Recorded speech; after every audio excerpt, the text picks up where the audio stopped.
بسم اللہ الرحمن الرحیم، السلام علیکم۔ میرا نام ڈاکٹر احمد اجاز ہے اور آج ہم بات کریں گے ایلوڈوکسافوبیا کے بارے میں، اور اس کو جو ہے وہ ڈوکسافوبیا کے ساتھ جو ہے وہ مطلب ایک کنٹراڈکٹری کے طور پہ بھی مانا جاتا ہے، حالانکہ دونوں میں جو ہے وہ بہت زیادہ فرق ہے۔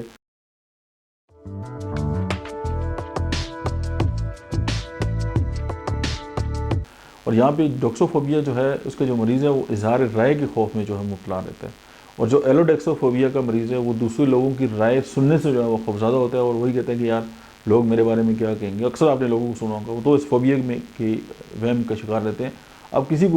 کے بارے میں نہیں پڑھی کہ وہ بات کرے، لیکن اس کو وہم ہے کہ لوگ اس کے بارے میں کیا کہیں گے۔ اور پہلا جو فوبیا اس میں یہ ہوتا ہے کہ وہ خود جو ہے وہ ظاہر رائے جو ہے اس سے کرنے سے جو ہے وہ خوف میں مبتلا ہوتا ہے، اور اکثر یہ احساس ہوتا ہے کہ اس کو پتہ ہوتا ہے کہ یہ اس کی جو یہ غیر معقول اس کی سوچ ہے، بے بنیاد ہے، اس سے کوئی نقصان نہیں ہے، لیکن اس سے یہ ہے کہ اس کی جو ڈیلی لائف ہے وہ متاثر ہونا شروع ہو جاتی ہے، اور وہ یہ جو خوف ہے اس پہ جو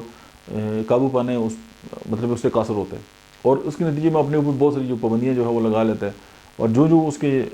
لاشعور کے اندر جو ہے یہ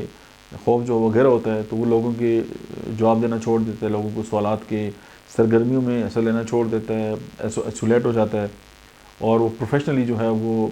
لوگوں کو اوائڈ کرنا جو ہے وہ شروع کر دیتا ہے، اور اسی طرح جو ہے وہ آپ نے دیکھا ہوگا کہ چلتے پھرتے کامیاب ترین لوگ جو ہیں وہ اچانک ڈسٹرب ہو جاتے ہیں۔ تو اس کی جو میڈیسن ہے that is zincum fast. Thank you very much.